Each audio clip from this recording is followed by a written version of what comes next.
Hello दोस्तों, कैसे हैं आप सब लोग। बहुत दिनों से मेरे को मतलब लोग कमेंट करते रहते हैं कब वीडियो आएगा, कब वीडियो आएगा, वीडियो रेगुलर क्यों नहीं है। तो देखिए, वीडियो रेगुलर नहीं हो पाता था क्योंकि पहले नए थे, सेटल होने में समय लगा। पर अब हो गए हैं यहाँ, एक अपना रूम वगैरह पूरा अपना अलग से ले रखे हैं। तो क्या है कि अब वीडियो बनाने में भी कोई प्रॉब्लम नहीं है और इन्फॉर्मेशन देने में भी नहीं है, क्योंकि टाइम बहुत कम पहले मिल रहा था। अब थोड़ा बहुत समय भी रहता है मेरे पास।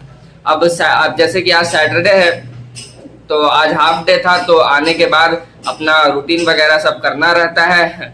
जो भी है क्लीनिंग वगैरह, कपड़ा उपड़ा ये सब धो के ये सब डाले हैं। और देखिए, बारिश कंटिन्यू हो रहा था चेन्नई में सैटरडे से लेकर के वेडनेसडे तक कंटिन्यू हुआ है। तो बहुत ज़्यादा दिक्कत हुआ था ड्यूटी आने जाने में भी। और पिछला सैटरडे और संडे आप लोग को पता है कि सारे लोगों का जो ड्रेस वगैरह है वो भी नहीं लोग धो पाए थे।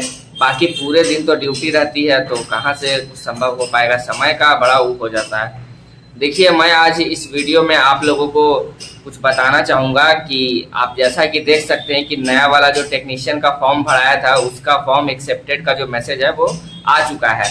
मेरे फ़ोन पे भी आया था, वो फॉर्म एक्सेप्ट हो चुका है, मैंने भी भरा है। अभी पढ़ने का समय नहीं मिलता है, लेकिन मैं आप लोग को बताता हूँ एक बात, टेक्नीशियन का भी एग्ज़ाम होगा, एलपी के बाद टेक्नीशियन का ही एग्ज़ाम होगा। तो देखिए, मैं आप लोग को एक बात बताता हूँ कि कौन सा बढ़िया है, क्या करना चाहिए।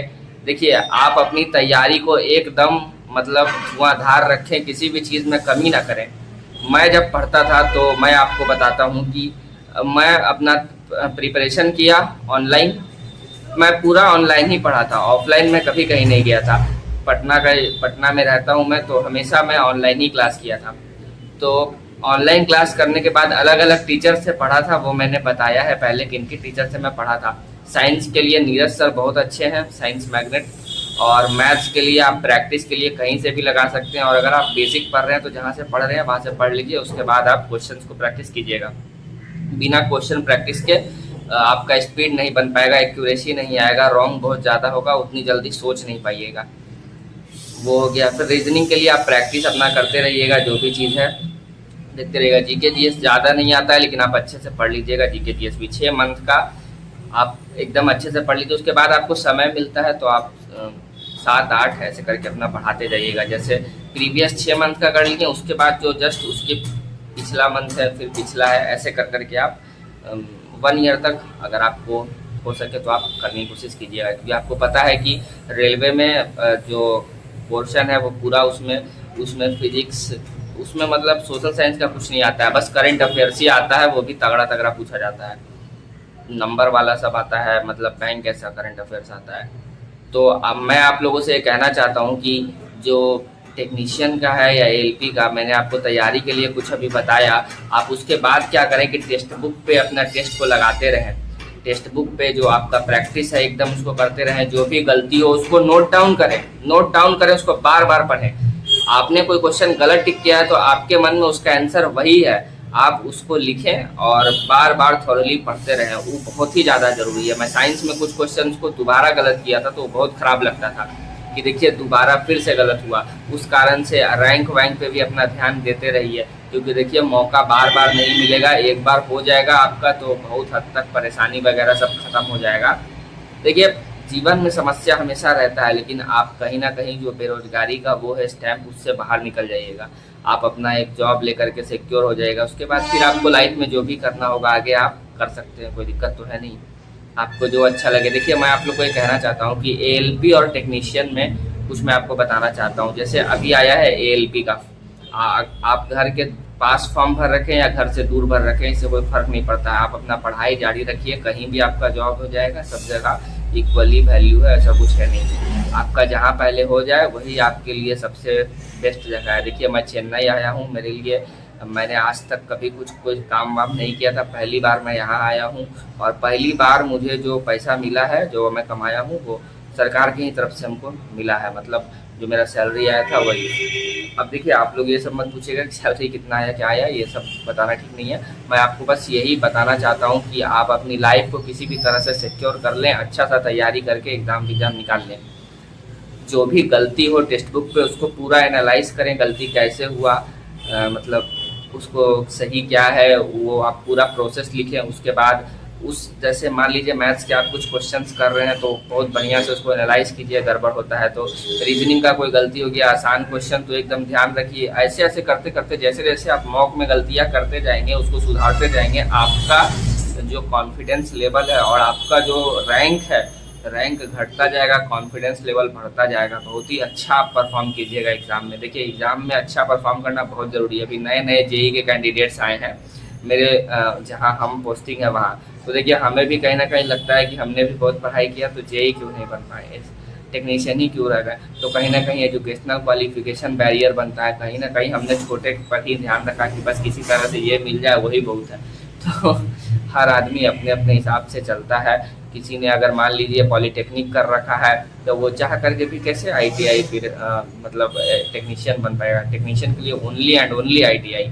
अगर आप एलपी में जा रहे हैं तो आपको पता है कि उसमें डिप्लोमा भी काम आ जाता है, और अगर आप जेई के लिए जा रहे हैं तो डिप्लोमा इंजीनियरिंग काम आ जाता है। लेकिन आईटीआई तो आपको एएलपी और टेक्नीशियन में काम आ जाएगा। अगर आपका एएलपी में काम आ जाए तो अच्छा है, जैसे कि इलेक्ट्रीशियन, डीजल मैकेनिक आप लोग जानते ही होंगे। ये सबसे आप ड्राइवर का भी फॉर्म भर सकते हैं। ड्राइवर की लाइफ जो है वो भी अच्छी है, टेक्नीशियन की जो लाइफ है वो भी अच्छी है। टेक्नीशियन में टाइमली बाउंडेशन होता है, मतलब आप समय से गए फिर समय से आ गए, समय ज़्यादा रहता है लेकिन आप जाइएगा आ जाइएगा। एएलपी में एक बार निकलेंगे तो फिर आपको पता है घर से कि 2-3 दिन बाद वापस आएंगे। तो सरकार ने सबका ध्यान रखा है, उसमें पैसे ज़्यादा हैं, इसमें पैसे थोड़े कम हैं। इसमें अगर आपको पैसा ज़्यादा मिलता है टेक्नीशियन में तो फिर आपको घर से दूर जाना पड़ेगा, नाइट ड्यूटी करना पड़ेगा, ओटी मिलेगा आपको, ये सब करना होगा।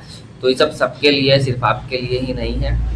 मैंने दोनों ही चीज़ें इस वीडियो में मतलब आगे कवर करने की कोशिश की है कि तैयारी कैसे करें, कौन सा मतलब अच्छा है।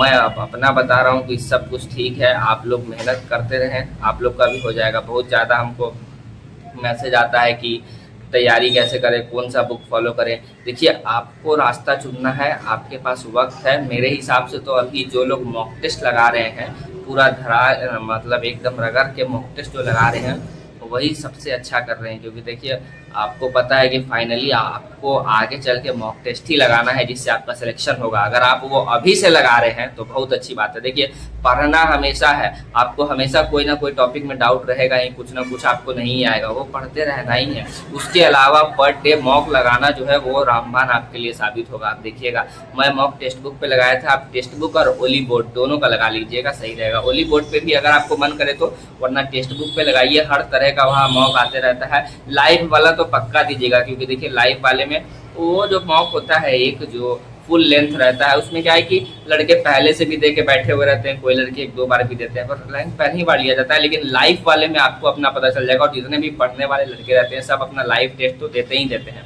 तो आप लाइव वाला में एकदम लगे हुए रहिएगा, लाइव टेस्ट देते रहिएगा। जब से मैं यहाँ आया हूँ चेन्नई में, तो देखिए मेरे वीडियो में ना सब्सक्राइबर्स है ज़्यादा और ना ही व्यूज़ जाते हैं, मतलब उतना व्यूज़ नहीं जाता है, सब्सक्राइबर्स भी कम ही हैं। लेकिन फिर भी यहाँ नए लड़के आते हैं ज्वाइनिंग वाले, तो उनको पहचान लेते हैं, मिलते हैं तो अच्छा लगता है। ना सब्सक्राइबर्स का उतना ज़रूरत है ना व्यूज़ का, आप लोग पहचान जाते हैं, यही बहुत बड़ी बात है। देखिए मैं एकदम आप लोग को वो जो सही रहता है मेरे अकॉर्डिंग मैं वही बताता हूँ। मेरे अकॉर्डिंग जो अच्छा है वो मैं आप लोगों को सब बता रहा हूँ। रेलवे से रिलेटेड इन्फॉर्मेशन के लिए ही मैंने ये बना रखा है, आप लोगों को मोटिवेट कर करके। जो लोग बाहर में हैं उनको एकदम खींच लाऊंगा, और जो लोगों को समस्या होती है उसको भी एकदम यहाँ उतार दूंगा आप लोगों के लिए, ताकि आप लोग समझ पाएँ कि ये जो समस्या मान लीजिए आप आज झेल रहे हैं वो सबको होता है। आपको अगर आपकी नौकरी नहीं हुई है तो अभी आपको टेंशन होगा, कब होगा कब होगा कब होगा, कैसे होगा, क्या पढ़ना है क्या नहीं पढ़ना है, कैसे इतना पढ़ना होगा। वैसे ही हम लोग को भी होता है कि कब ट्रांसफ़र होगा, कब यहाँ से और अच्छे पोस्ट पे जाएंगे, कब और अच्छा पोजीशन पे जाएंगे। वैसे सबको बना रहता है, सबके अपने अपने टेंशन है, वो सब कंटिन्यू रहता है। मैंने इस वीडियो में आप लोग को पूरा मोटिवेट करने का कोशिश किया है, चार्ज करने का कोशिश किया है कि जो हो जाए एकदम इस बार आप लोग एलपी और टेक्नीशियन की एग्ज़ाम में अपना पूरा जी जान लगा दीजिएगा। और जैसा कि समय के हिसाब से मैं वीडियो लाता रहूँगा जिसमें मैं आप लोग को बताता रहूँगा कि कैसे कैसे क्या क्या है, कौन कौन सा सब्जेक्ट है। मैंने भी फॉर्म भरा है, दोनों ही फॉर्म भरा है, एलपी और टेक्नीशियन। पढ़ाई तो नहीं कर रहा हूँ, मैं भी आप लोगों के साथ ही पढ़ाई को शुरू करने की पूरी कोशिश करूँगा, और आप लोगों से जुड़ा हुआ रहूँगा। तो क्या है कि जब आप लोग अपने मार्क्स शेयर करिएगा हमसे, तो हम भी कोशिश करेंगे कि आप लोगों के बराबर पहुँच पाएँ। अभी हमने पूरी तरीके से पढ़ाई को छोड़ रखा है, अभी शुरुआत करूँगा धीरे धीरे, देखता हूँ समय मिलता है तो मैं थोड़ी देर की कोशिश करूँगा। बताइएगा ज़रूर कि मैंने इस वीडियो में आप लोगों को जो इन्फॉर्मेशन दिया वो कैसा लगा। मैंने अपनी तरीके से पूरे आपको चार्ज करने की कोशिश की है। इस 10 मिनट में आप चार्ज हुए या नहीं मुझे ज़रूर बताइएगा। Thank you.